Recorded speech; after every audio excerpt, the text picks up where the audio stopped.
gentlemen, welcome to it.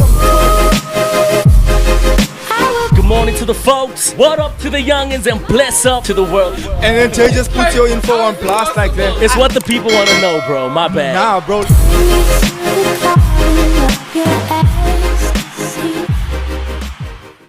Mornings, ladies and gentlemen, welcome to it. It is the Morning Shake with me, your host, David Hendricks. And of course, I am accompanied by some different people today. It's not the same as the way I always am, like with Jay Paris and all that. But today we're talking a little bit about a different topic. And I don't want to take too much time because I know you're interested in knowing what we will be discussing today. So it is the month of February, which means it's the month of love. And of course, a lot of people are getting involved in some relationships and getting involved in some stuff. Some people are getting involved in things that they shouldn't be getting involved in. Others not. Others are just loving each other and showing a love and respect towards one another. But today, ladies and gentlemen, we have an interesting panel, an interesting conversation. We will be having interesting topics we will be covering today. And without any further ado, I believe it's time to get straight into it. Ladies and gentlemen, without any further ado, let me welcome somebody on the panel with me today, or on the show with me today, that is my life partner, somebody that has been doing life with me for the past almost 7 years. We run a vlog channel together called The Hendricks Family, where we cover a lot of these topics and a lot of these issues since 2016. And of course, ladies and gentlemen, please help me welcome my beautiful wife, none other than Anka Hendricks. Yeah. And then, ladies and gentlemen, also on the panel, I have somebody in my life that has shared all the things that I know about marriage and about relationships and about choosing the right person to spend my life with. Somebody that has taught me all these things since a tender age of 0 is, of course, none other than my very own mom. You guys know her as Pastor Joan, Talk with Joan, and Hendricks. Come on, let's give her a round of applause. Yeah. And then, of course, because of the nature of today's conversation, we, of course, have somebody that is involved with these kind of topics and conversations literally on a full-time basis. This is literally his job to deal with this kind of situation, deal with relationships, deal with marriages, deal with people who are dating, people who want to get married, people who are looking, into being into relationships and dating and marriage. And that is, ladies and gentlemen, please help me welcome on today's show none other than Neil Hatzenberg. Good morning, guys. Good morning. Good morning. So, Anka, just say good morning to everybody and let us know who you are, where you're from, what you do. Morning, everyone. Okay, I'm Anka Hendricks. As Xavier has said, I'm his wife. We've been married for almost 7 years, and I'm originally from Namibia, but I've been in Joburg for a while now, so loving it here, loving my family here, and yeah, we just do life together. Yes, and I'm Joan, Talk with Joan. Yeah, welcome on this platform.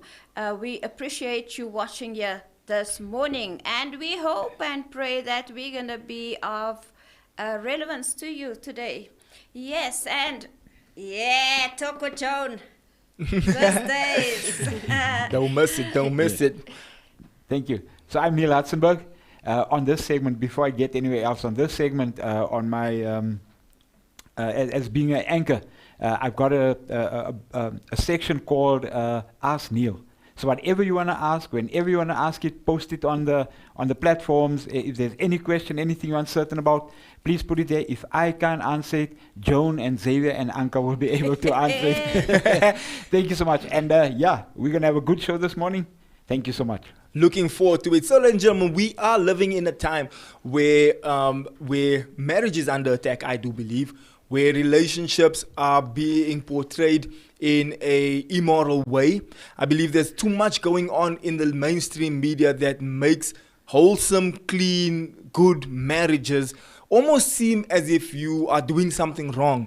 I also believe that we are living in a time where when you strive to do the right thing, or the moral thing, or the biblical thing, or the scriptural thing, or the thing that you should be doing to get the best result, it's oftentimes frowned upon and oftentimes looked upon as if you are being a sissy or you know, yeah, especially, you know, when you're growing up as a young guy or as a young man, the big thing that is being thrown out there is, yeah, you must sleep around, man. Are you still a virgin? They laugh at you. It's a joke if you're still a virgin. They mock at you. You know, it's become something of a joke. But in fact, it's not a joke. It's actually something serious. And I want to jump into it. Maybe just starting off today with my own story. When I was at school, a lot of kids used to laugh at me. You're still a virgin. Come here with us. Come do this with us. Don't you know what sex is like? And you know, all those kind of things. But I obviously grew up in a home where my parents told me that, hey, no, you know, you don't do those things. You don't wait for marriage, do things properly. And it's weird how the just the way the notion of mainstream is that no, you shouldn't be waiting for marriage. You should actually just be sleeping around. But there are negative effects to just, you know, being reckless. And obviously some of these effects are you could potentially get somebody pregnant, and then now you're sitting in a situation where you know you have to now deal with something that you didn't budget for. Another situation is you could potentially get STDs. Another situation is I remember, I'll never forget, Pastor Neil came to the youth ministry one time, and I asked him to touch on, you know, the dangers of just sleeping around. And you did this thing with the sellotape, remember? Yeah. Maybe Pastor Neil, just jump in on that topic of just the dangers of being reckless. Okay, yeah. So the dangers about being sexually promiscuous, it has a lot of implications. The illnesses, the unwanted pregnancy. But there's one thing: it erodes who you are as a person. Absolutely. Because you feel at some point or the other, there comes a time when I believe this, that, you know, for men and women view sex differently. And so for women it's more sensual, it's more romantically inclined. And that is how God created the woman to be. And so after a while they start looking down on themselves and they feel dirty.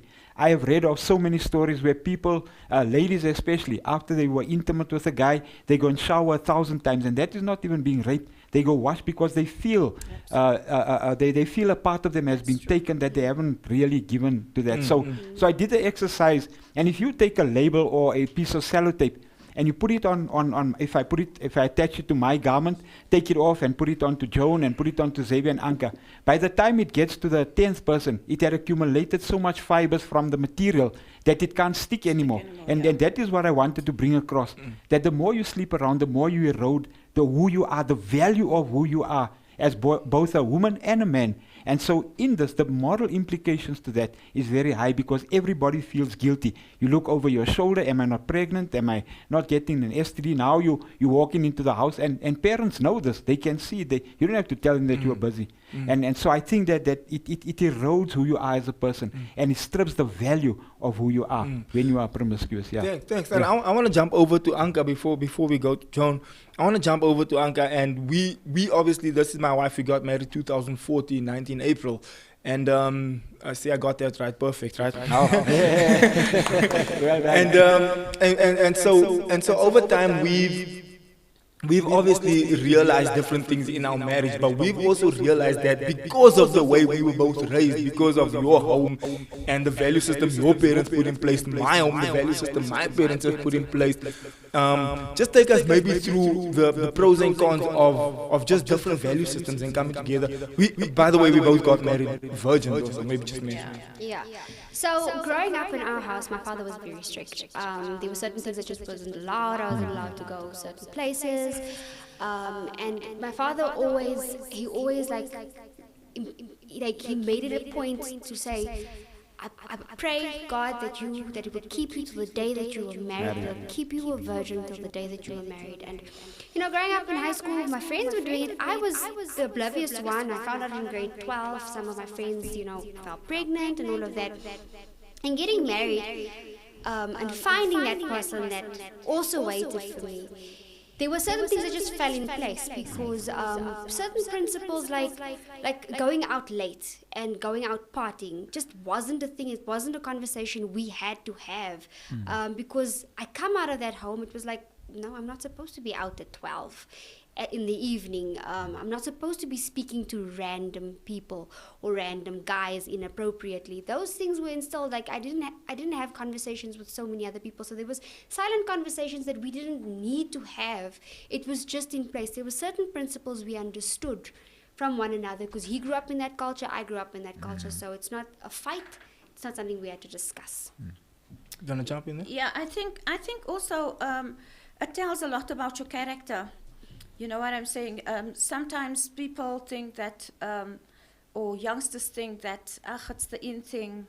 But at the end of the day, you lose yourself in the interim because there's a lot of what they call, when there's a sexual relationship, the soul ties. You know, so you are all over, so everybody knows you. And that is not a nice thing, you know, for everybody to know that part of you, the sexual part of you, you know what I'm saying? And I think because they say it's old school, but listen, old school works today. You can look, you can go check it up, you can check the statistics. Old school works. And it's not that we are hard and harsh. No. It is just we want to protect you, you know, for not putting yourself out there and losing your character in the interim. Can I just say something there? It's something that I always say, especially for us as women, that is the one thing that if you've given it away, you can never get it back. So keep it safe for the person it's meant for, because then you don't need it back. Yeah. Yes. I just want to latch on to that. One of the things is if I listen to your stories, it's both your parents that both sets of parents who had an influence in it. I think the lack that is around today is that, and if we approach it in this light, you see, when we were spoken about, when sex was spoken to us, when we were growing up, it was more of a fear than anything else. It's a fact, But yes. I have come to realize that if we add an aspect of reverence towards sexuality, then there's going to be a change. You know why? Yes. Because I realized something. When I spoke to the young people, I didn't come from a point of fear and this is going to happen and that. Once you put, I often make the example, if I put God and sex into the same sentence, do you feel uncomfortable? People look at me, God and sex, wow, it's not supposed to, yet God created sex. Absolutely. And if we bring it from a reverence point of view, Yes. that God sees this as holy, Yes. and so now the next time you're alone, and you want to get involved with the guy or the girl, guess who's sitting on your shoulder? God is there, God, because it comes yeah. from an aspect of Yeah, reverence yeah. rather than of fear Yes. and of those things. And I think that parents should take this approach in terms of that, bringing the reverence, the holiness about it, the niceness, because God, the respect about it, I think it would add to that, I like that. You know, Pastor Stephen Fatik, he said it so beautifully with a fire. A fire is something good. You need fire. You can make food. You can make in winter. It can heat you up and all of that. But in the right place. Yes. It works. If it's in a Yes. fireplace or in the braai, it works. But if you set a light to dry grass out in the field, Wildfire. it's wildfire. Wildfire. So, you know, it's a good thing, but it must be in the right setting. in the Or if right it comes out of the fireplace, it burns the house down. And that's the thing. It's like you're saying there, Neil, it's a beautiful thing in its right place. I want to bring up something that may be a little bit controversial, but I believe it will help, especially young ladies or even young guys, because many times you look at the ladies when we speak about relationships and stuff, but even men, and I've went out on record and many times said that sometimes I believe that some guys are more emotional than some ladies. Like guys, actually, they do also get attached. They just, society said, you mustn't show that you sad or whatever. Now you try to keep this macho face, but in reality, you bothered and something distracts you, something disturbs you, and it does hurt you over a long period of time. And I want to bring this out, right? And so I've been in youth ministry as a youth leader, a youth pastor, also leading lots and lots of young people, and also speaking to them and hearing their stories and maybe guiding them and maybe quote unquote counseling them in certain areas of their lives. And I've come to find out that many times I've seen, especially amongst the young ladies, them struggling to settle down with one person. They'll get involved in a relationship. They'll maybe be there for a month or two, when they're involved in this relationship, they'll make this relationship their all. Like, post pictures of the two of them. They're going here, they're doing that, they're all over the show. And then 2-3 months later, boom, you stop seeing pictures of that other person on their Instagrams or on their Facebooks or whatever. And then that's the friends, they broke up again. And then a month later, they with Joe over there, and then they with Joe there, and then they in love with Joe, and they up and with Joe there, and they go into Gold Reef City. Yeah, they go into Gold Reef City with Joe, and they here and there, and 2 months later, then Joe is no more on the Instagram, no more, and then they with Peter, then they again here with Peter, and then later on you realize that there's actually something wrong here, guys, because you have an inability to stay consistent to commit. What would you say is some of those issues that are leading to commitment issues? What would you say in your experience? I think one of the things that the scenario you painted now, I think one of the things there would be dealing with acceptance. And so coming from a childhood, maybe there are some stuff that happened during that time. And so they can't really commit because of fear. Maybe they had a father that walked out on them. Maybe they had a bad relationship during that time. And so it really becomes the issue of acceptance. And that's why, so they get to a point in this nice, flowery, going to Gold Reef City on the rides and doing all those things. And they find out, but you know what? This is not really what I'm after. It's not what I want ultimately. And so they think that they'll find that acceptance within Joe and Peter and Paul and whoever they are. And so I think it boils down to really the issue of acceptance.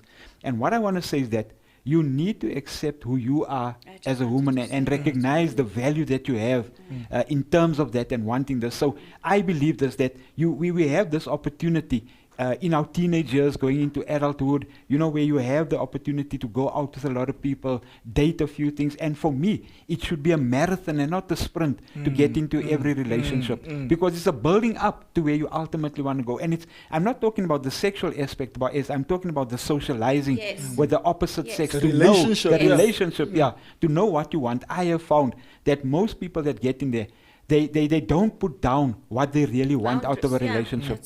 They don't put what they want. It's like we spoke earlier, that if you want a car, you don't just jump to any dealership and go get that car. It's going to happen. You leave this car because you're unsatisfied there. So there must be a form of criteria that you put for yourself based upon your values, not on that person's value. What do I really want? And I find that most of the times when people do that, both men and women do that, where they jump into any relationship, is that they don't really know what they want. And coming to the aspect of acceptance. Yeah, I think it's the first, when they see the guy, it's like that. And 1, 2, 3, there's something. The looks and the appeal. Yeah, and then they say there's a chemistry. Chemistry is a footman.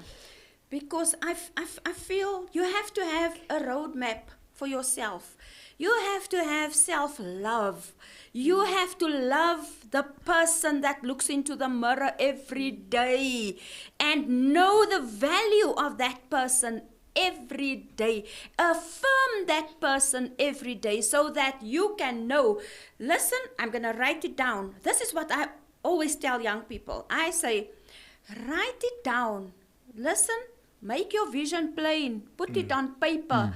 Who is this person that I want to marry one day? What is the characteristics that I want to see in the person? What is the values of this person? Will this person be a romantic person? Do I want a romantic person? So, it's strange. When I got married, I didn't look for any Dick, Tom and Harry. That is why my husband is my first boyfriend and I got married to him. Due to the fact that I knew what I wanted to see in the man that's going to be my life partner. Therefore, my brother, Pastor Anthony Constance, he said to me one day, he said, Joni, there's nothing wrong in writing down and then look at it every time, And then, guys, yes, go out for coffee. First have a friendship. And then the thing gets serious. Then you see, okay, no, I can tick off. I can tick off. No, I'm seeing things that I'm liking. And or Absolutely. there's things that you don't like. Before which leads into the next part of this Yeah. conversation. But you wanted to say something? I want to say that a lot of the times, especially us as women, we deal with insecurities. Stuff that, we say, oh, but okay, I'm not feeling good about this, but at least he's He's seeing it. overlooking Yeah. it. Or he's, So we tend to settle, at least he's doing this. And we don't deal with our insecurities, whether it be someone that said something a million years back about our appearance, or we didn't do something competently enough according to their liking. And we just take that and settle it in our mind, okay, I'm not efficient in that area, but at least this person's overlooking that or complimenting Yeah. that area. And some people will exploit your weakness. Yeah. Like what Anka is saying there. There's many times I've come across people or people I've spoken to that exactly do that. They have downfalls in certain areas in their lives. They have things that's going wrong in certain or like you alluded to earlier, that something happened to them when they were younger. Insecurity. They used to laugh at my nose. They used to guara my head. They used to tell me my lips is too big or my ears is too big or something. And now I've got this insecurity, and now I'm walking around the world like with this ish. Now I'm covering my Complex, nose, and then I have this complex. And so now somebody comes along, he charms me, and now in my mind I take that charming as, okay, he's accepting me now, let me go for this. Or you find in cases, and I know on Talk with Joan, my mom has actually interviewed people who have been victims of abuse before. And the one lady she interviewed actually said, because she was, just out there, it was like, you know what, I've already lost it. Let me also just carry go on ahead. for myself. And then, you just end up giving up and just, just being okay with anything. And what we're saying here today is that you do have a value. No matter how, what happened to you in your past. Maybe you were molested, or maybe something did happen to you. Yes, it's real, and yes, it's nobody wants to love that. But the truth is, you are beautiful. You are fearfully and wonderfully made. You are made in the image of God. You do have something to bring to this world. You don't have to have this thing of like, ish, hey, let me just take it because at least, for certain things that you can tick off to say that this is working, that's not working, that's okay, that's not okay. What would you, on the dating scene, would you say that some people overlook, or some people think that, what would you say dating-wise? Well, what's important to look for? For me, first of all, is if he's in a situation where he still has parents, he still has a mother, and that coming from a woman's perspective, the way he treats his mother, that is how he's going to treat you. Amen to that. That's true. And the way he speaks, he's going to speak. And if you're still dating and he has no respect and he's swearing at you, it's not going to go away. It's going to get worse. Those are things that I'd be saying. Like, even what does he do? Is he a gentleman? Is he respectful? Does he have vision in life? Does he want to get somewhere, or is he just okay with just having a good car, looking good, and just going places? Is that okay? Those are flags that you need to check at, because when you do reach the marriage phase, it just amplifies. It just becomes worse, and it just stays in that rut. Absolutely. Yeah. Do you want to jump in there? Yeah, I think one of the red flags is if you are more unhappy than what you are happy. If there's arguments on every level, in every corner, around everything, he or she's not happy with this, they're not happy with that, there's always complaints, there's always, you're not doing this right, you're not doing that. I think it's a big red flag, because relationship is supposed to enhance and to build and to be beautiful. But if you're in a relationship and you're dating and it's more unpleasant than anything else, I think that is the biggest red flag. You can't account, and you must give account for everything you do, where you go, how you do it, how they speak to you, how they treat you. You must accept the way they speak to you. I think it's a big red flag. So unhappiness or happiness within that dating, I think it's important to check that out. Also, what I actually said before, having a roadmap is, you have to write down, because that's why I always like before the dating. It's the friendship, Get to know the person for who the person is, Go out for coffee, as a few friends together. Check the guy out. Look at his mannerisms. You know what I'm saying? And to me, if there's red flags, and especially when the person keeps on bringing the ex in, that's a major red flag for me, because now is this a competition, or is this putting me with this person? I like this about my ex, and I don't see it in you. But yeah, you have this. To me, that's red flags. If you're with one person, if you're with me, be with me. Don't compare me. No comparison with your ex. You know what I'm saying? So if someone bring up the ex all the time, therefore, vital, guys, in coaching, I call it a roadmap.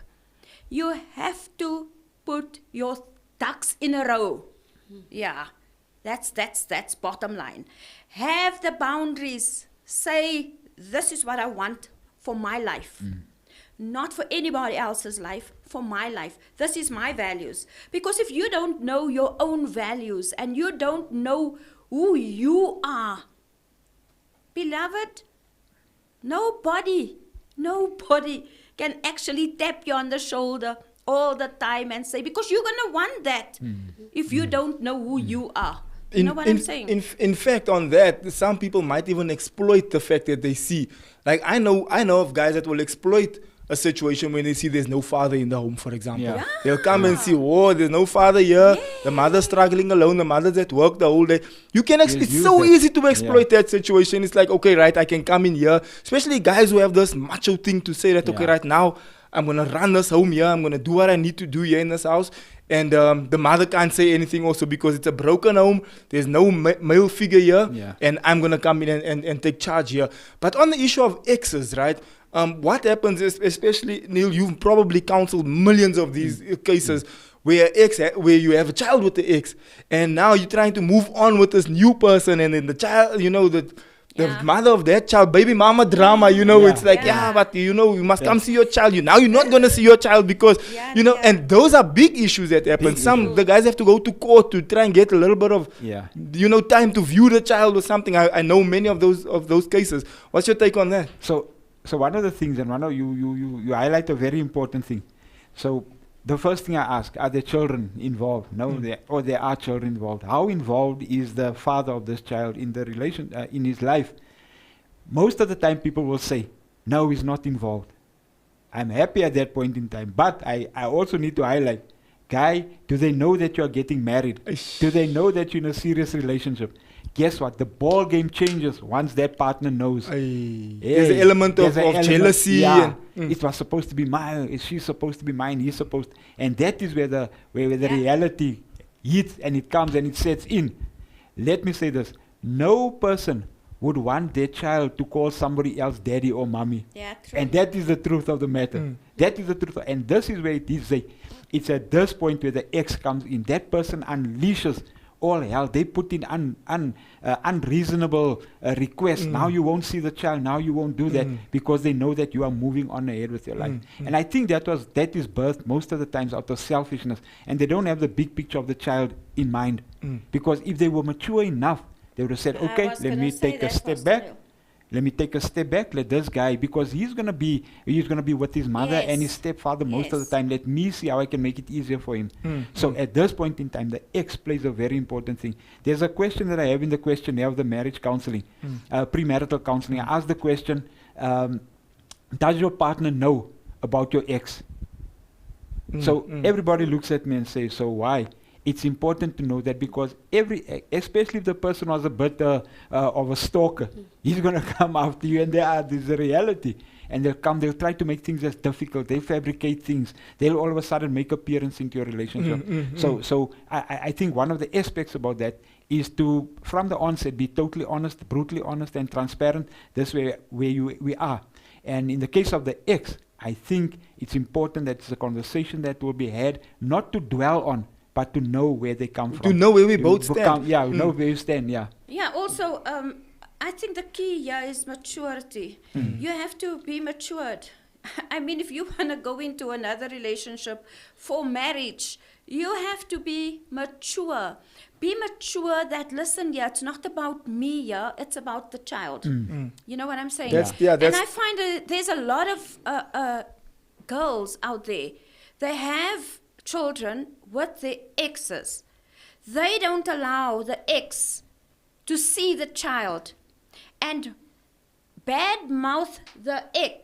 You know what I'm saying? Or the father And to the child also to the even. child, yes. Yeah, your but father, you were doesn't come. the actual person that didn't allow Allow the that to child happen. to see the father, you know. And then many times the father tries, but you keep on pushing away. I think maturity plays a vital role in this. I know of someone who has children. The father come fetch that child. She goes out. He comes with his girlfriend to fetch the child. She's so matured. Whereas she actually go talk to the girlfriend because it's not about her. Yeah, the child needs to be in a good between the two environment. of them didn't work. So now you move on. You say, listen, yeah, this is about my child. This girl is going to help me raise my child. And once you have that, you know, that agreement, Pastor Neil, Yeah. that where you find that, you know what, Anka, I have a child, so let me allow The new boyfriend to come. the new boyfriend Yeah. to just come and see the child. Guys, ladies, come on now. Get You wanna jump? matured. I just want to say on that, just in terms of the child, what you need to remember, especially as a mother, is that you shape that child's Oh, view yes. of a father for the rest of Of their his life. life. Yes. And Oh, you're setting yes. a cycle Oh, into place my that Lord. could have just stayed You, behind. you know what? And it's gonna come back and it's gonna bite you because you that can child say is gonna that say, again, "Yeah, Pastor Neil, it's gonna because come back." really, with the cases I've seen over this past few months, it's like, huh? Don't you understand? Yeah, but the child can't. You see, the thing is, a child can't be a pawn in your feud. Your adult, Yeah, in your big fight. adult feud No, here. the child You will have an ask issue for with your ex or whatever. Now you're telling the child, yeah, you see your father never came today. Yeah, you see your father this and this and this. And then the father, on the one side, the father send 1,000 messages. Can I come fetch your child? Please, can I come see the child? Please. The father's fighting his backside off there, trying to get custody or trying to do something. But what you telling the child, yeah, tell me, you see your father, he doesn't worry what you. Or you even find cases where the father puts money into the mother's account, mother goes and does something else with the money. Yay, that's Or another thing. I've That even heard of story stories is where the mother sell the clothes and Yeah. then use the money for something else. Then tell the child, yeah, you see your father never worried. He didn't even help us. Look, I must struggle with child support and things like that. In the meantime, that's, he's wondering, I was giving you 2,000 a month. Yeah, where's that money going? And you know what? Those people that does that, they forget that child is going to grow up and have reasoning and can also see the truth. They forget that. I just have Yeah. a question quickly. Just move the mic over to Neil, please. His mic is off. Mic off. Yeah. Right, maybe. Can I just take this off? Yeah.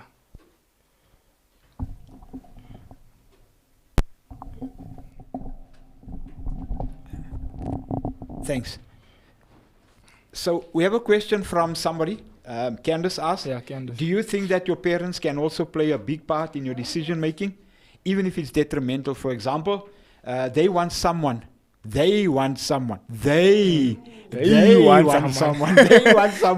with wealth. They want someone with education, family status, but it's not really something that you want. Yes. So, yes, Yeah. parents play. Hey, Can I parents- jump in on yeah, that one? jump in on Babe, that one. look, you know that story with I think it's one of Tyler Perry's movies where the mother's like with this rich guy and the mother's like, yeah, you must go, and this girl keeps on saying, but I don't like this, and I don't want this, this hits me and things, yeah, but he has money and this and this. So I've seen in situations, especially if it's a man with status, in the male to female to male side of things.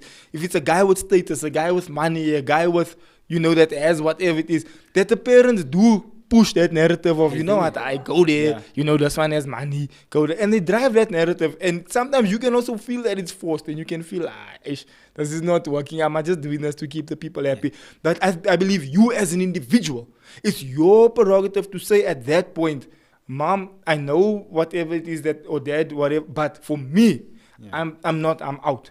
But also, if you're trying to keep also the peace and things, now you also get married for the wrong reason, it's not going to work.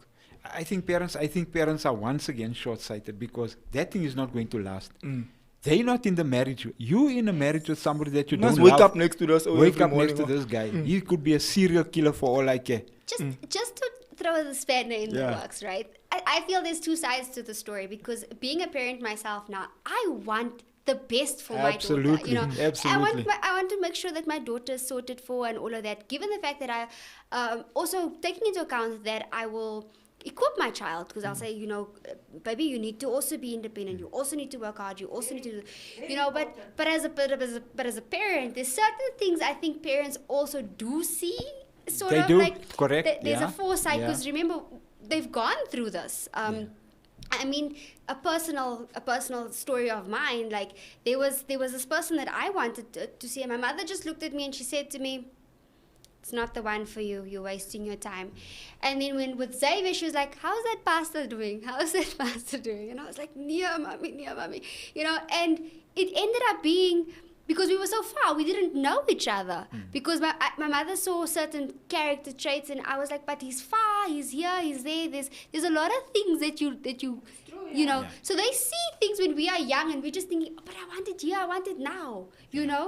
So I think it's a sensitive issue in the sense that try to see both sides. Yeah. You know? Yeah, sometimes the parents see something that you don't see also. Yeah, parents do. Parents do. They're very intuitive. Look, it's your mother. They gave birth to you. They know your moods. They know everything about you, and they also know what's good for you. In that case, I think that fair warning would be good from the parents' side. But I think to push a narrative that it's based upon wealth and based upon status, I think that is where we draw the line. You know, we all want the best for our children, but if it's to me, sometimes it seems, and just last night we were watching a movie, I forget the name now.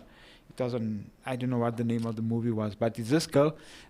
She meets up with she's so-called she's a lawyer and she's doing well.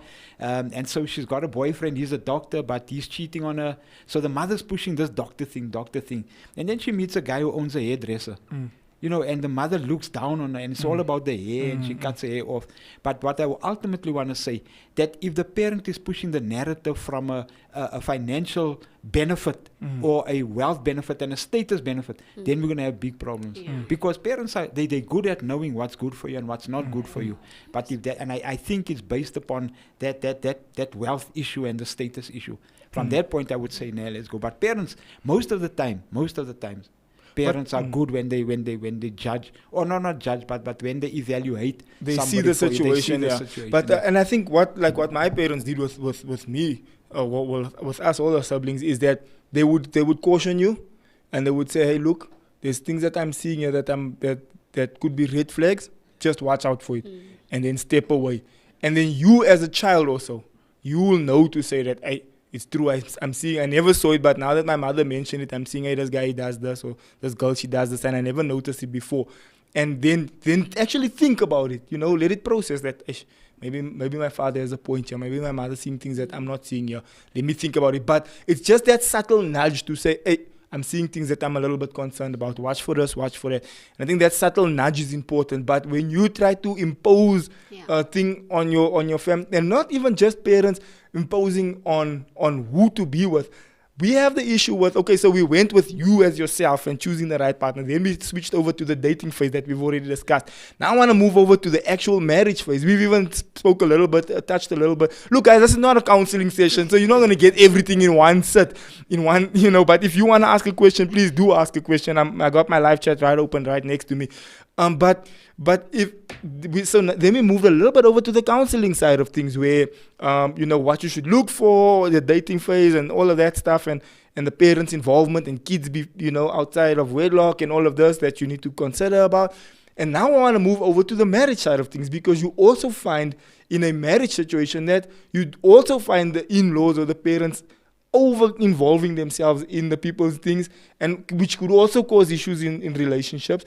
And then, but before I go to the complete side of marriage, there was actually a point I wanted to check here. What was it now? Yeah, which was the red flags. But inside of marriage, you also have situations, and Anka and I always speak about this, where we say that something doesn't go away when you get married. A lot of times people feel like, maybe if we get a baby together, it's going to quickly solve the problem. It amplifies the problem. So a situation that happened between Anka and I is many, many times, we always speak about this situation, is that when we were dating and we have a misunderstanding, I switch off my phone. That time we had Blackberries. We were chatting on BBM. I switch off my phone. And that's it. I don't have to see you. Leave me alone. When I get over myself, we'll speak again tomorrow or 2 days later. And then we'll be all right again. But when you're married, you can't just say, hey, you know what, I am switching off, and then get in your car and go somewhere. It's like, hey, we're here now. We need to deal with this thing now. So that's one of the points that marriage actually amplifies the thing. So if there was red flags in the dating phase, don't automatically assume that it's going to fade away in the marriage phase, because it actually will amplify. Does anybody want to jump in on that? Mariana? I think it's so true. I often find that what you do or what the person is doing during courtship, they take with into their marriage. And some people, for example, I know a lot of people who had the hopes that once we get married, the person will stop drinking. Sometimes it amplifies it. And they have the hope you really want because you see the value in the person and you like to get with the person. And sometimes it just amplifies. And there's one thing that I can say is that it does not go away. It needs to be addressed. It's going to follow you. A person who cheats before they in a serious relationship with you, they cheat on you. Is it going to go away? Sometimes not, unless they have an encounter, with God and their lives changes. Yeah. And that's where I want to just latch on to that. Yeah. Yeah. So Let me just say that it's not. It's the myth about getting married. It's a magic potion. It's not a magic potion, because by way of not even, you are basically saying okay to whatever this person's all about. If this person asks you to get married and they're busy cheating on you, or they abusing you by hitting you or anything, and you say yes when he proposes, or you saying yes, I'm okay with you hitting me, I'm okay with you cheating me, because I'm accepting you as you are. I'm going to spend the rest of my life with you, with all of that stuff. So it just gets worse because you've okayed it. Once again, I want to say it boils down to maturity once again. And the thing in marriage that is vitally important, when you see something, don't leave it. Talk. Communication is key. You have to communicate what you see, even if it's wrong, right? Even if you just have it at the back of your mind, listen, that's you and it's bothering you and it's going to build up and it's going to make you so ugly toward your partner in your marriage that it's going to bring that gap so big. So communication is key. You're going to end up living past each other there. You're going to end up living a lifestyle that use our brothers and sisters. You know what I'm saying? Or I've heard of people who sleep in different rooms even in the end, or you sleep on the couch or whatever. That's a no-no. But having said that, communicate about the issue. But after communicate, actually do something actively. Action. To deal with it. Deal with it, because it's like shoving, it's like sweeping all the dirt under the rug, and you don't understand, why am I tripping when I walk over this rug? It's because you haven't lifted the rug and swept out everything underneath the rug. So actually deal with it and actively work towards, a better future, if I can put it. And it's action, and it's not that you actually want to bring the weaknesses out of your partner. No. It is actually strength if you talk about something and you work together through it. You can never go around a problem. You have to hit it head on. And we were speaking, Neil and I were speaking offset just before we got into this conversation, is that many times we as individuals, we do a lot of research before we get into something. Like, especially now with COVID, people have been doing online purchases and stuff. And then with those online purchases, you hear about the scams and you hear about all these things. And so before you put in your credit card details on that little thing there that says put in your card number, put in your CVC number, I don't know. And you always think in the back of your head, hey, is that thing a scam? Is that thing legit? Is that thing whatever? And then what do you naturally do? You go onto Google or you go onto YouTube and you go and watch a bunch of reviews about this thing and you go and try to see, hey, let's see what other people did. Let's see if other people got scammed. Let's see. And then you watch maybe 10, 15, 20 reviews. And if everyone is saying, no, this thing works, I ordered this and it came 2 days later, or I did this and it worked out for me. If everybody's coming and saying that this thing is working, then you feel comfortable in actually making that order or making that purchase, because now you've done research. And it's like that with everything. You get the situation where you have the element of wanting to buy a car, a motor vehicle. You can pull it. You're wanting to buy a motor vehicle, and what do? You go and research, you go and test drive, you go and check the different options on the market, and you go and invest your efforts and your time into this thing to make sure that you're getting a good deal. But when it comes to marriage, I've actually heard about people who don't think it's important to even do counseling, who don't even really put effort into looking into who's this person, what's this person's background, where they're coming from, where they're going, what's their vision, what's their goals. And so have we got to a place where we put more thought and effort into an online purchase than into even choosing a life partner? Yeah. Then you can answer that. I wanted to say something on that first. Okay. Yeah, it's so true, eh? People go to the extent, but they just jump into any little thing. Yeah. So I've discovered, and during premarital counseling, so you sit there and you look at, and the question that I ask is, what do you want from married life that single life can't give you? Because at one point or the other time, you're going to have to think about did you go and research? Did you go and really ask yourself, do I really want to be in marriage? Or am I getting married because my cousin got married, my sister got married, I'm 30, etc., etc. And so people just rush into this thing. We're even talking about the issue about anything that you do. A car, you don't just go and buy the car. You go in and you start looking and you're asking questions, you start asking things, you start looking at the car, you look at if this is going to be beneficial to me and what value will this bring to me. And I think coming back to a little thing that we also spoke about earlier on was the issue about how you ascribe value to yourself. And most of the times, if there's no value ascribed to yourself, you just pick and take anything that comes out there because you're scared you're going to be sitting on the shelf for years to come. So I think that people should put more time and effort into think, because remember, this is a lifetime thing. You can break off the marriage while you are courting, or break up the intent to get married while you are courting. But once you are married 3 and 4 years and there's children and there's houses and there's cars, it becomes a nightmare. And this is where the knives come out. So what do they say? Prevention is better than cure. So I've had many occasions I've stopped guys. I said, you know what? Where we're based now, I don't think that this thing is going to go further. They become angry with me. But they go find another pastor in some cases. They go find somebody else. And you know what? Then they come back after 3 years, and now we must listen to them again. Yet we saw certain things. Yes, you told them in premarital counseling, guys, there's things I'm seeing here that unless you go back and sort this thing out, and then we'll postpone this thing.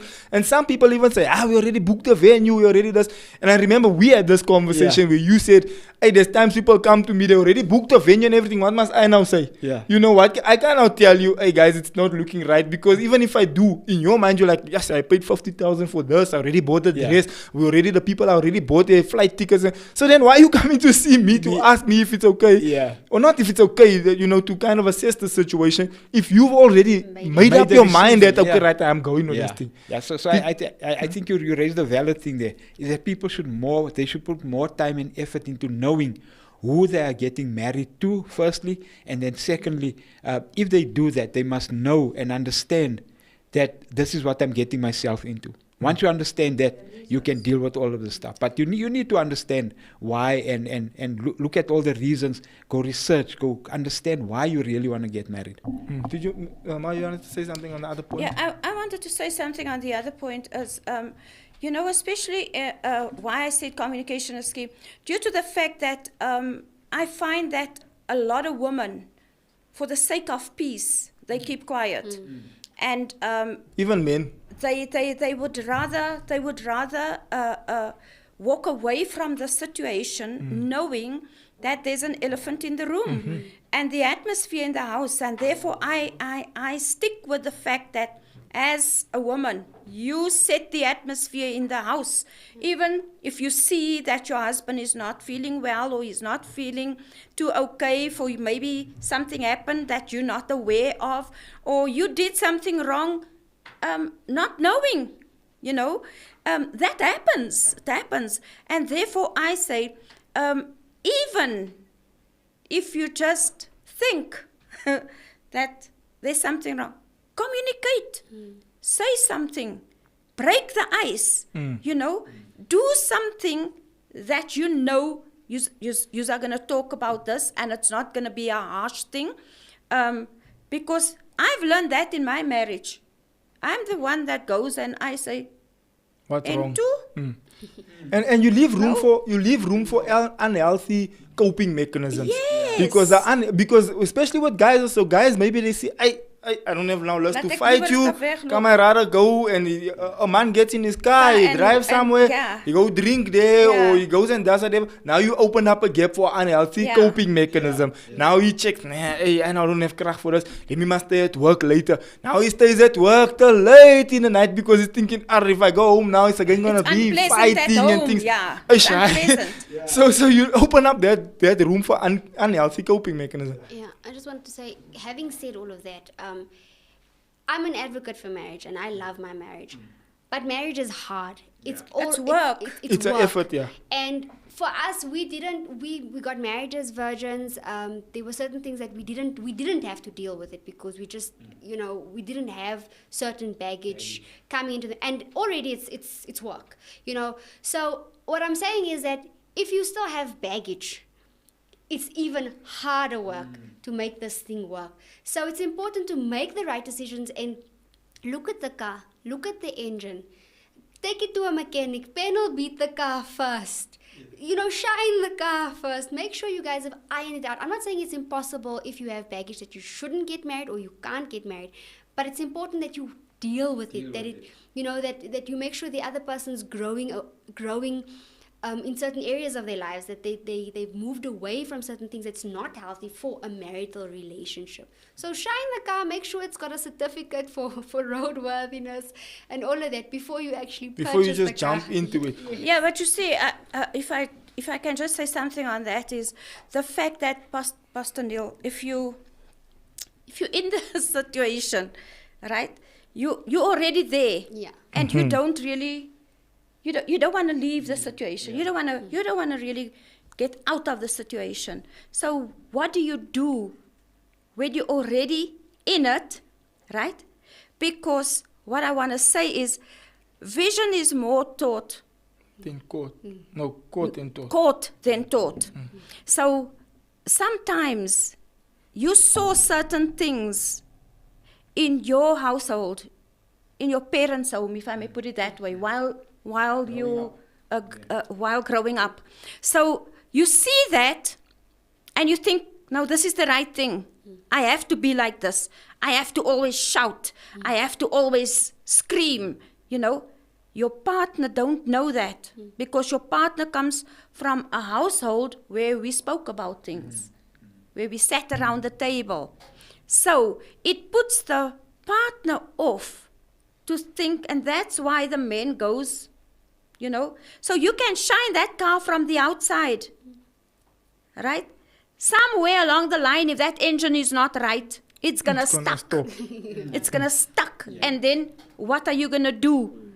That is nowhere nearens. So that is the fact, guys. So it is very important. You were in your parents' home. You are no longer there. So ask yourself, what do I want for my marriage? This is not my parents' marriage. They did what they did. They raised me well. Thank God for that. They brought me thus far. Thank God for that. But me, I'm here now. What do I want for my family, for my marriage, for my children to see one day? You know what I'm saying? And love, beloved, I cannot emphasize this more. Love covers a multitude of sins. You can love this partner, this guy. I'm talking because I'm a woman. Forgive me for that. But I'm talking now from a woman's perspective. You are the passionate, how can I say, the softer person. You are the person that can really go and, can I say the kruiper? The peacemaker. You have the heart, yes. You have the heart. Your heart is melted. Your heart melts quickly, man. Listen, you're not a weak person. No, you're strong. Because it is clear that you will be lifted up when you are the person who goes and asks, I'm so sorry. Apologize, guys. Niks gaan van jou afval nie. Nothing's going to fall off you. So just apologize and say, I'm sorry, you know what? I acted wrong. So that is, to me, very important. Love covers it all. Love covers a multitude of sin. I cannot emphasize that more and more and more. Just love, men. Love your partner. Because it's love that brought you in the first place together. Am I right? Yeah. Or what is the reasons that you came into this together. marriage? And I think you touched on an interesting point there before Neil jumps in there, that the issue of just going to say sorry. Because I've seen a lot of situations where the argument gets heated. So here's a good coping mechanism that Anka and I have brought into our marriage. I'm getting heated, she's getting heated, the conversation's going up into the air. And here's another thing that we've always put into place, that I always tell Anka: we don't argue in front of the children, we don't raise voices in front of the children. Because now you make the whole atmosphere anxious. The children, and children can see. Children will see. Yeah. Children will say, Mommy, don't fight. Daddy, why are you shouting? They can see that, there's something going on here that's not kosher. And so the best thing is, number one, don't fight in front of the children. Number two, when you do sit down and have a conversation, if you are wrong, like my mother said, nothing's going to fall off to say, hey, you know what, I didn't see, I didn't realize that I did that. I'm sorry, sorry about that. And that's it. And then you move on. But now you want to maintain the status of, I told you, I told you, why did you do this? I told you not to come here, and da. And it's like, yeah, but I did it because you did that last day. And that's that for that thing of, yeah, because I done it because last week you said so, and now I'm doing this because that day you said so. And when we were that, remember that time when we went to Auntie so and so, then it's like, yes, now what are we doing here? We're now reversing each other here. Or what's going on now? Because it's not helping anyone here. Yeah, you must always remember, beloved, there's no winner in an argument. So just be the person that goes and say, sorry, man, And let's sort it out. And that's it. At the end of the day, no winner. There's no winner. You can fun. You're going to keep arguing. But at the end of the day, what Anka and I had to realize is that we're on the same team here. Yeah. We are we passing to each other. And we're versing a very real enemy that wants to see the demise of marriage, that wants to see children without solid home structures. We're fighting a very real enemy here. And if we're not, like my mother always told me, you must be careful and wary of the devices of the enemy. If you can't see that, hey guys, this thing is going to cause our divorce here, we need to sort this thing out. We have children, we have, like you said, a home, we have things that we've acquired together here. And that's just going to cause trouble. Let's try and sort this thing out before it escalates. If you can't see that, then we have to decide, look, we're actually on the same team here. We're not versing each other. And I think in the first year of marriage, to every couple, that happens when you come in. And with me, it was a higher because I already was living on my own. I had my own place. I had my own car. I had all my own stuff. Now there's this person now here in my space. I was used to watching movies till, 1 o'clock in the morning, laying on the couch, walking around, my own and whatever, because it was my house. Now, no, I don't like those curtains. What do you mean you don't like those curtains? It's my house, And then you have to adjust to that. Okay, but it's not your house anymore. It's now our house, Can I just jump in there? And, just taking into account that if you are already in it and you find yourself in a situation, I'll say what you've always said to us, what you said to us on our wedding day. You said, create your own culture. So remember that if you have children, you shape their thought process, the way they see life, the way they see people, the way they see mothers, the way they see fathers. So it's important that you shape a good view for them and you keep it safe for them of what is right. So create your own culture. If it was shouting in your house and it wasn't shouting in his house, then you come up with something that's common ground. You come up with a solution to say, okay, fine, it's your turn to speak and I'll keep quiet. And I know for some of us it might be difficult. To keep quiet when it's not your stage to speak. But you need to consciously make that decision. And listen to what the person's saying. There's no use to just...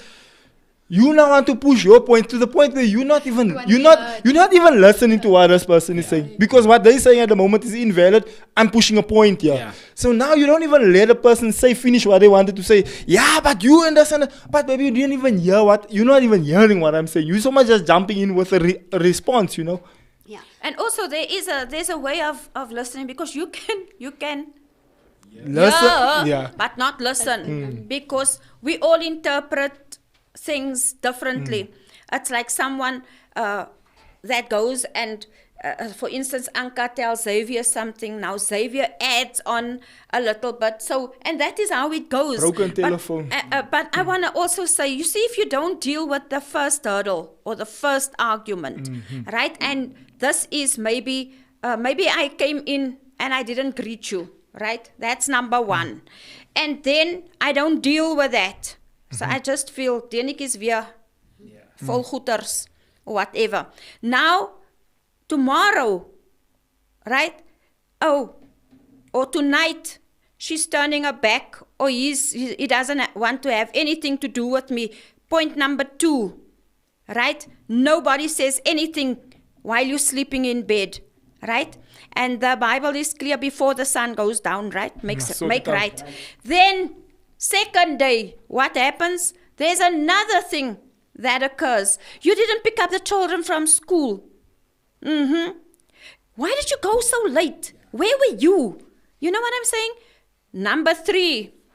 So what's happening? The gap is getting bigger and bigger. The little foxes, Yeah, that spoils the rot. So guys, come now. Come. First thing, learn it from the beginning. First thing is, well, if I'm the one, if God chose me in this marriage to every time bring the peace and say, I'm sorry, then be that person. Because you are used in this marriage to make it a success, you know. And therefore, speak about it. Communicate. But there's a different way of communication too. Not with your voice raised. Because you know how men are. They're going to feel, are you shouting at me like a child? You know? That's respect and love. That's to them, that's disrespect. Don't talk to right? me like that. Yes, don't talk to me like that. So immediately, the guards are up. Guards are up. So I don't know if you wanted to jump in. I want to round it off to that point now. Libby mustn't go far away. Okay. So in marriage, I've heard people say that it's better for the partner to die than a divorce. And I've heard people say that many a time. I don't know how true that is, but I could imagine that there could be an element of truth to it as far as closure is concerned, because what a divorce does is, I've heard many times people say divorce is a messy process. It's fighting back and forth. There's casualties. You are a casualty. She's a casualty. The children are casualties. There's so much casualty. Not to say in death there's no casualties. But in the case of divorce, the detriment to the children, I think, is huge. And I think the influence and the impact of what happens to the kids later is gigantic. And so for me, I guess my plea and my cry to perhaps anyone watching would be that if there's little foxes that you have picked up, especially if it's things that are rectifiable, I suggest you call the office here, 011-494-1363. I spoke to someone the other day that was on drugs, that his marriage suffered off it, and then he got saved and he got relieved from drugs and is trying to recover his marriage now. Recovered his marriage, things are starting to come together nicely for him. And he told me, he said, Zakes, the one thing I need now, bro, I need counseling. I need somebody just to walk us through this, man. There's things that keep on popping up that we need to iron out and we need to deal with. It's almost like you need to pop it so the pus can come out, man, and so that the thing can heal. Because now I keep on hearing about, you weren't here when you were on drugs. This and this and this. And I know that. And I'm even acknowledging that, it's true, I wasn't there. And it's true, I did mess up. But I've now, I've tried to fix myself and I'm back now and I'm trying to sort this out. But now, every time I try to make a move, you throw this thing in my face. And there's casualties. The kids, the kids are being told, you see your father was a drug addict and this and this and this. And there's statistics here that show, and maybe I want Leandra just to come through and just mention these statistics here. She's going on that, Mike.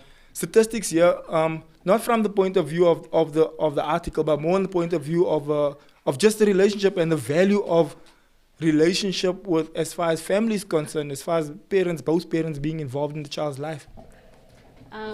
Okay, so there's this very interesting article that Xavier and I came across a few months ago when we were doing research into another topic. And so this guy, the author of this article is Richard P. Fitzgibbons. We will put the link in the bio so that you can have a look at it afterwards if you want to go into it. But it just basically shows the gist of the article and of the studies. So there was this large body of social science research that dates decades ago, and it has documented the vital and unique role of mothers and fathers in childhood development. And so it shows, the studies have shown, and it has demonstrated the negative psychological, educational, and social effects on children who have been deprived of growing up in a home with both biological parents. And this is the key word here actually is with both biological parents who are married to each other. Because it's fine that you have both biological parents, but the studies show that even if it's just cohabitation and the home environment is not conducive, remember we're going back to the structure of the biblical structure of a home. Those things, you should not undermine those things. It plays a vital role. The studies show psychologically, socially, educationally, children who do worse in homes that are of same-sex marriage, of homes that are in cohabiting households, they do worse. The graduation rates are lower compared to children who come from a home where both parents are married, the biological parents are married. So just quickly, a brief summary of the findings. These are a mother's unique and crucial role in childhood development, because now we're going to the children. You guys spoke about marriage, we're going into children. It says that infants and toddlers prefer their mothers. Remember, this is children who have no prerogative of, they've got no choice. But how we were built, how God created us, is that infants and toddlers prefer their mothers to their fathers when they seek solace or relief from hunger, fear, sickness, or other distresses. Mothers tend to be more soothing. Mothers are more responsive to the distinctive cries of infants. They are better able than fathers, for example, to distinguish between their baby's cries of hunger and, for instance, a baby's cry of pain. Another thing is they are also better than fathers at detecting their children's emotions by looking at their faces, gestures, postures. So it is no surprise then that the studies have concluded that children who are deprived of maternal care during extended periods in their early lives lack feeling. They had superficial relationships, and they exhibit hostile and antisocial tendencies as they develop into adulthood. But they were also saying that the clinical experience would suggest that motherlessness, which has been studied more extensively than fatherlessness in this situation, causes even greater damage to children because the role of the mother is so crucial in establishing a child's ability to trust and feel in relationships. But they say that you should not undermine the role of the father in developing a wholesome child. It says that fathers excel when it comes to providing discipline, which mothers don't necessarily get right with children. And they play and challenge their children to embrace life's challenges. Fathers provide essential role models, especially for boys, and a father's presence in the home protects a child from fear and strengthens children's ability to feel. So we will put this article up because I do feel like it's a good read for you to go to read into it. It also deals on the topic of homosexuality and children who grow up in same-sex marriages. So it is very, very broad. Yeah, it's very broad, but it will give you a deeper understanding into. Thanks, Lee. And for me, the purpose of today's show really is to really get back the essence of marriage. And in 21st century, Satan has used mainstream media to delegitimize moral marriages, to almost make it seem as a weakness, or almost make it seem as something wrong to do things the correct way. And yet little do we realize the wake that we leave, the trail of disaster that we are leaving behind us by our behavior, the rape statistics that are sky high, the peeping toms issues, the children that can't go alone to the bathroom, all these different things that we have become, that has become almost normal in our daily society. It doesn't stem from there was just a rapist born the other day. It doesn't stem from men are just trash because they feel like being trash. It stems from that little 2-year-old boy that watches his parents fighting there while he's 2 years old, that sees his father walking out, coming home drunk, that sees his mother not coming home at all. That little light he is seeing is all of this thing is going into his little mind, into his little heart. And later on, when it turns out to be somebody, and it's not always the case, but it's more likely the case than not. And later on, when it turns out to be somebody that society frowns upon, we ask, where did it all start? And that's why you find companies now trying to bring things for early childhood development, because studies show that early childhood development is a vital portion of anybody's life. That's why the schools now are fighting even COVID, that ECD should get back to school, because the children are becoming uneducated at home. The children are playing on the iPads the whole day. The children are, they're sitting at home perhaps with a helper or whoever, and they're watching cartoons the whole day, and that child's little mind is shrinking and shrinking, and that's why they're fighting so hard. Let this child go to school, let this child color in, play with Play-Doh, speak to other people, because it's early childhood development. And it's so important that we don't raise a generation of delinquents because of our selfish behavior, our selfish attitudes, our trying to be, in with the Joneses or in with society, when in the meantime, we're leaving behind us a trail of a generation, a fatherless and a motherless generation. And that's my cry with this whole entire show. And it's obviously not to frown down upon those who may have gone through these situations, but to say that in the future, guys, let's try and do better. We're gonna go closing remarks and call it a show. We'll start with Anka. Okay, my last thoughts would just be that think carefully before you make a decision, and make it purpose-based. Make it with a purpose. If you want to get married, look for certain red flags and scout out what is best for you. If you are in a marriage, make your own environment and make it the best place for your kids and for yourself. Mm-hmm. Neil, do you want to jump in? Yeah, so I'd like to say in closing, one of the important things is that the question that I often ask, what do you want from married life that single life can't give you? If you truthfully answer those questions, and if you truthfully answer the question, I think you will find a good enough reason why you should get married and why you shouldn't get married.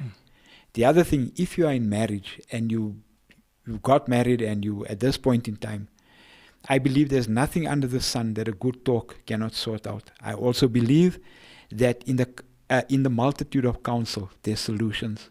So reach out there. The second thing to the death of a spouse on the stress index is a divorce. It's the only thing that hits as hard as the death of a spouse.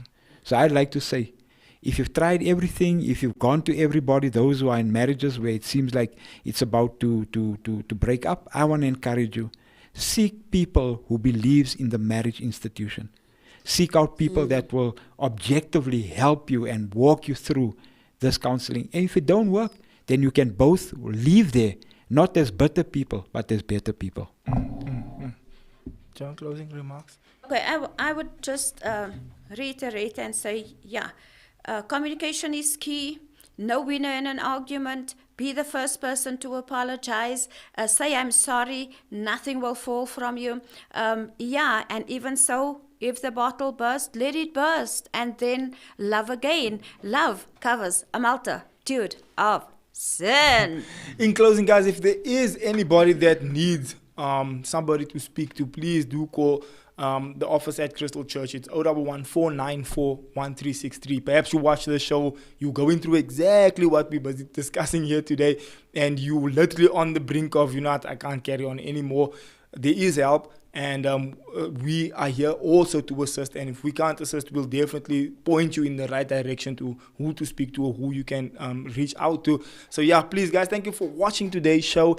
We are really building up there with the subscribers. So if you are watching and you did not yet subscribe, please hit the subscribe button. Also, hit the bell next to it. It will just give you an update of when we post, which is every morning at 9, different shows across the week. And so thank you for watching today's show. See you on the next one. Love you. Bye-bye. Good morning, ladies and gentlemen. Welcome to it.